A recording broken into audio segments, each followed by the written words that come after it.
We're clicking, we're looking, we're scanning trees. We're like, what in the world was that? What was that? And now we're a little scared because we're all thinking the same thing. Like this had to be someone or something. And the idea of either is equally kind of scary. The thought of it being a person is not that comforting.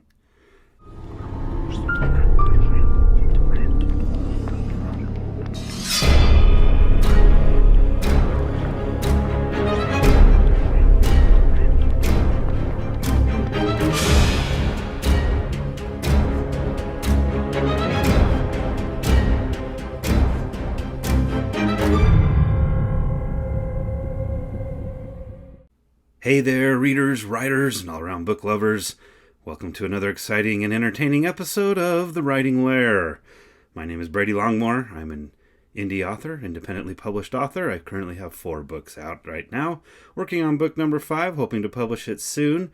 This is The Writing Lair, where we talk about reading, writing, and scary stuff. The mysterious, the paranormal, ghosts, Bigfoot, aliens, that kind of stuff. So, if you're into that kind of stuff, we might be kindred spirits, and you might just belong here with me in the Writing Lair. Join me by subscribing and liking this video. Do a struggling artist a big favor. And with that, let's get on with this episode. So, my little intro there. Anyway, on this episode, it's been a little while since I actually did a video, so I apologize for that. Right now, I'm kind of just getting over a cold. Yeah, I think it's just a cold. Apparently, there are other illnesses out there besides the dreaded. I don't want YouTube to tag me with some little thing you can click on to be more informed about certain illnesses, so I'm not even going to say the name, the disease that shall not be named, but it's not that, it's just a cold. I have here in my company, this is a chainsaw carving, I've introduced him before, of a Sasquatch, and this might give you an idea of what today's story is about. I was just going to talk about writing techniques and stuff like that, but just a few days ago, some of us celebrated the anniversary of what's known as the Patterson-Gimlin film. That's the famous Sasquatch film you've all seen. It was taken in 1967 in California. You got the Sasquatch that looks something like this, and she's walking across. I think she's going this way, kind of away from the camera, and she turns and looks and then keeps on walking. You've all seen that, right? That's known as the Patterson-Gimlin film, and we just celebrated the anniversary. So I thought, in honor of the Patterson-Gimlin film, I would tell my own little Sasquatch story. I'm afraid it's not quite as amazing or dramatic as that video, but it's my own personal story.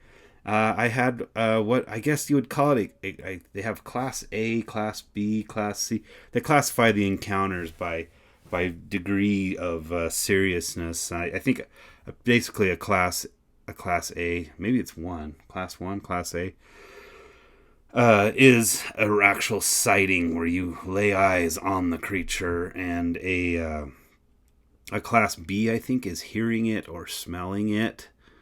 Some kind of evidence right there. And then Class C is probably, I'm guessing, broken twigs and footprints and unexplained things like that. But I would like to... We experienced kind of what I would... kind of between a B and a C. And I'll just get on with the story. So I have a group of friends, and we go backpacking every year. Well, we used to. Haven't gone for a few years. That's a whole other story, but I know there's probably some of my friends that go are going to be watching this, and they're shaking their heads like, yeah, we don't go anymore, and it's your fault. No.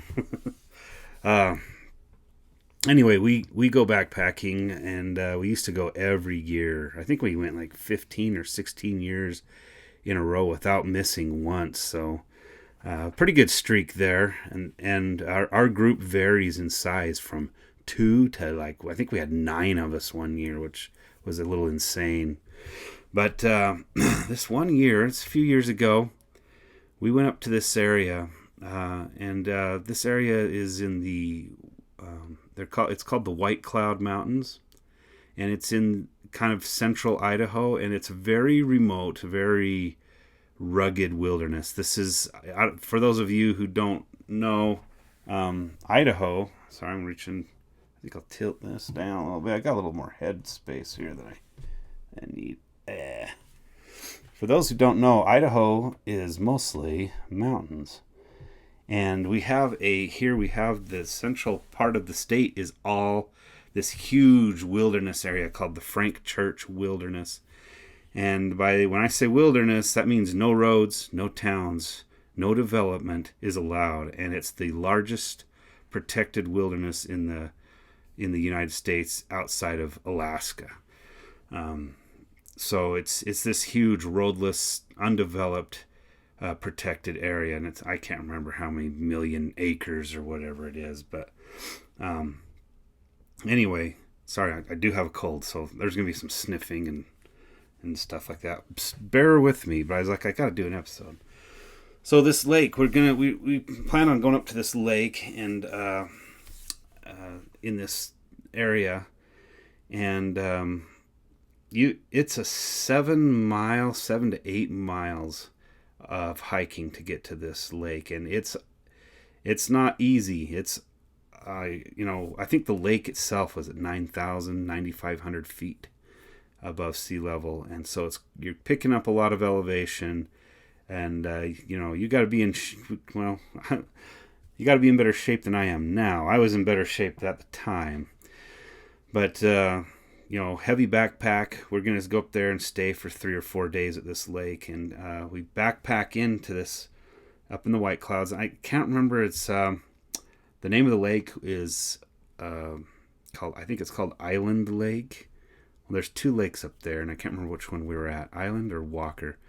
I'll probably be correcting myself in the edit portion of this video, and you probably already know the name of it. But anyway, we hike up to this lake, and I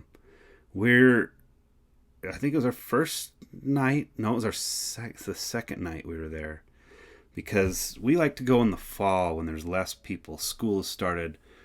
Boy Scouts aren't hiking anymore, and people aren't up there anymore, and it's just before hunting season, and it's pretty quiet. And a lot of times we are the only people on the trail. We'll maybe run into 1 or 2 other groups, and we like to go in the middle of the week, so people are we're a lot of times it feels like we're the only people up there for miles and miles. It's kind of a strange feeling. It's really, actually, I really like the feeling. But anyway, we're up there. We finally made it to our lake. There was one group camping on the other side of the lake the first night. They left the first morning, and that morning, and then that next night, this is where it got exciting. So kind of strange. It's still really weird what happened. But we were camping we were right on the shore of this lake, and behind our tents and behind our camp is this slope that kind of slopes up. I'm gonna get my hand over here. Slopes up, and then it evens out. And so it kind of does this, and then we're camping down here, and behind us is this steep slope. Maybe, to run up it would be like maybe 50 yards or something. It slopes and it flattens out. And this flat part up here is like this huge granite shelf, just rock, with little scrubs of plant life growing up through the cracks and stuff. There's some scrubby pine trees and stuff, and then otherwise it's just this big granite shelf, and then off to the one side there's a cliff that goes up pretty high, but it's kind of far. And it was getting dark. It's probably around 11 o'clock at night, maybe even midnight.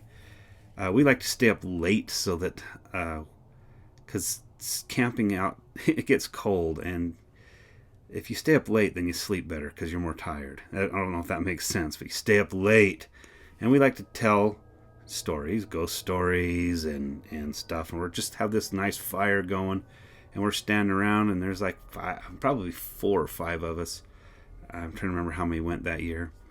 But we're standing around the campfire, 11 o'clock at night, just talking, not talking about anything scary, I don't think. And in the middle of talking, we hear this bam, like this crashing sound up on this shelf of granite, this slab of granite that's up there. And it's like boom, and to me it sounded like maybe someone took a boulder about the size of a basketball and just slammed it down on the rocks just above us. And we stopped, we're like, what the heck is that? And we were real quiet for a few minutes and just listened, and there was nothing. And we were trying to figure out what that was, and we're like, well, maybe a big rock dislodged itself, from the cliff. It's just been sitting there teetering for eons, and this was its moment. It fell off the cliff and just somehow didn't strike anything else on its way down, and just wham on this granite slab. But deep in my mind, I knew that was unlikely, because the way the cliff lined up with the slab of granite, it would have had to fall instead of straight down. It would have had to kind of fall like at this 45-degree angle to where the slab was. It just didn't quite make sense to me that that's what it was. And it seemed weird that there was no other like little sound of shale and other little pebbles and rocks like would usually kind of avalanche and create secondary noises and stuff. It was just out of the blue, bam. And I was thinking, there's what makes that noise? What could do that, And it's like midnight, and we are in the middle of nowhere. We are very remote. Okay, 7 miles. If you haven't hiked in the Rockies, 7 miles might not sound like you're that deep into the wilderness, but you are.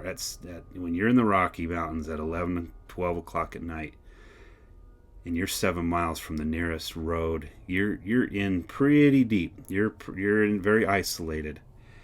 And so the thought that it was somebody, some person, that's just completely out of the realm of possibility. Let me assure you, you're not going to be creeping around pranking a group of men at midnight, standing around a campfire out there in the middle of nowhere, okay?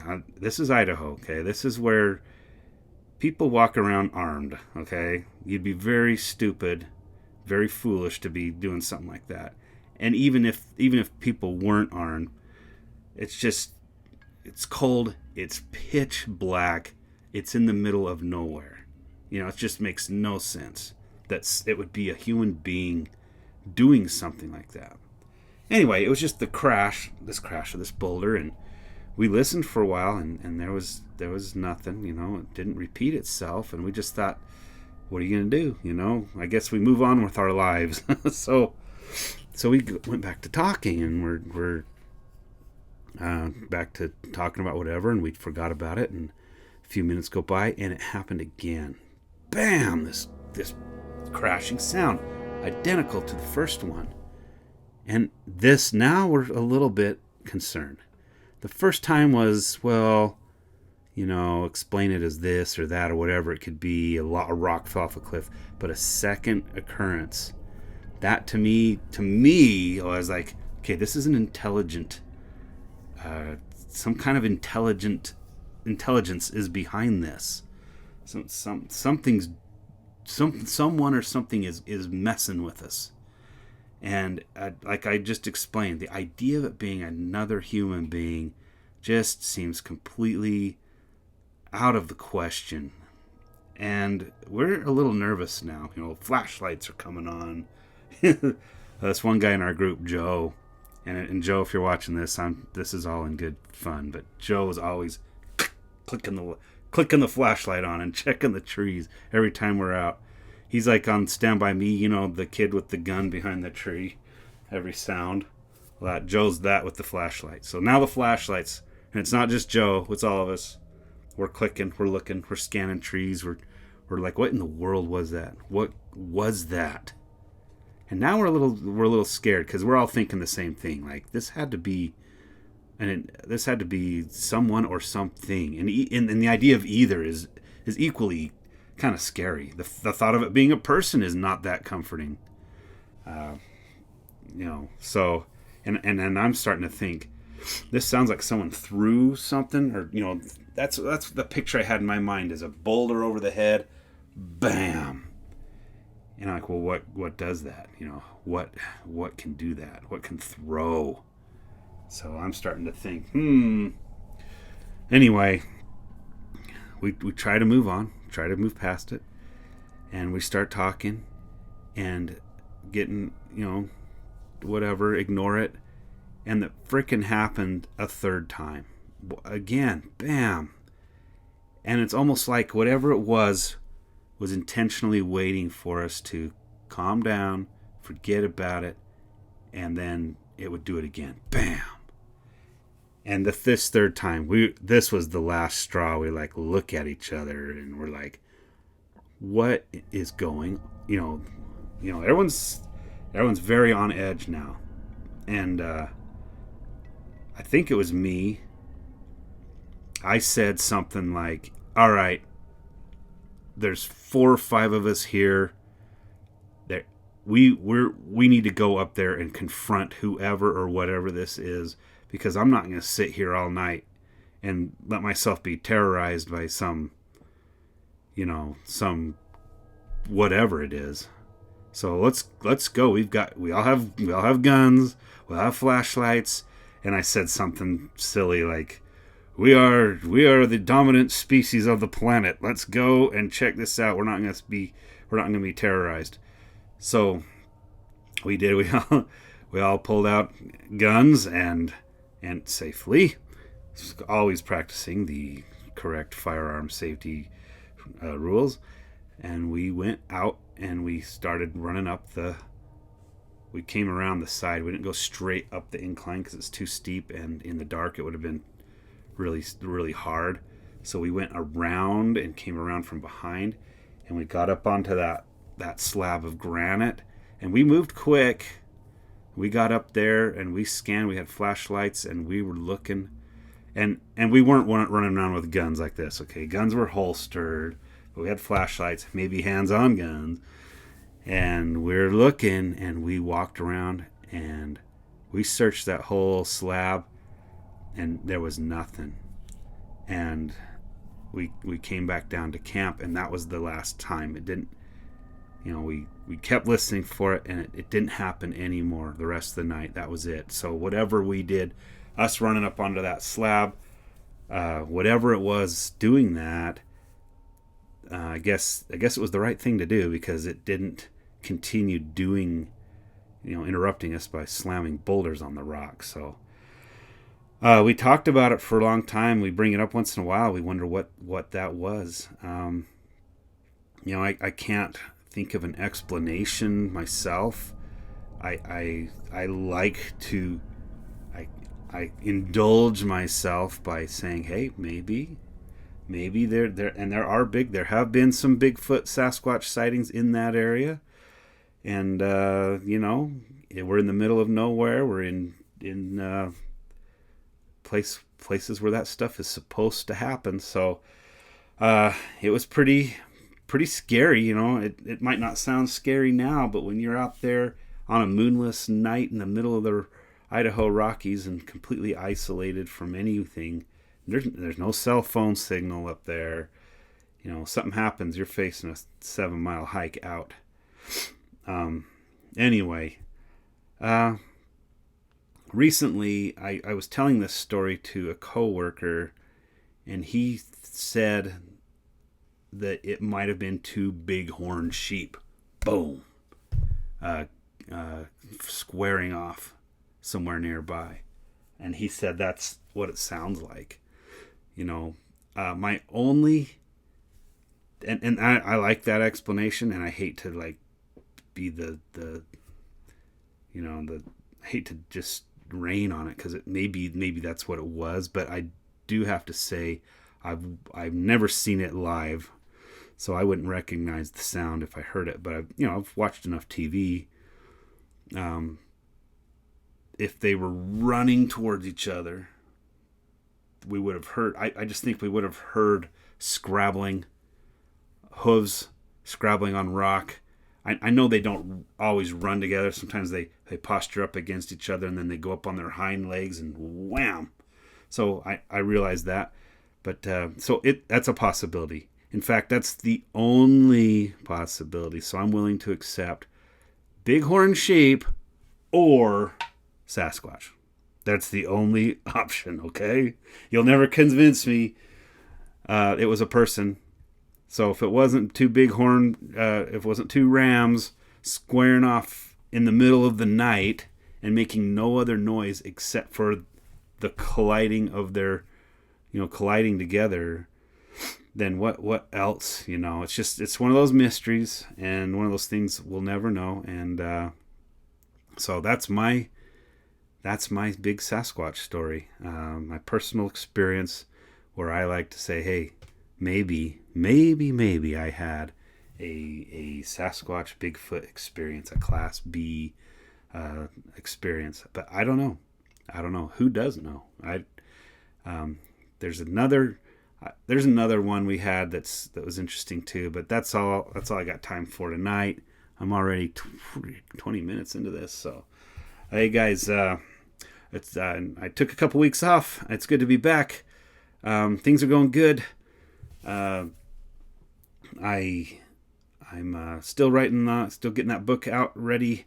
I've been writing. I was facing some writer's block. I think I'm through it now, so I'm still just like working on that ending, and appreciate everyone's patience. But it will be coming out eventually. I'm not gonna make any promises when, but I'm working on it, trying to make it good.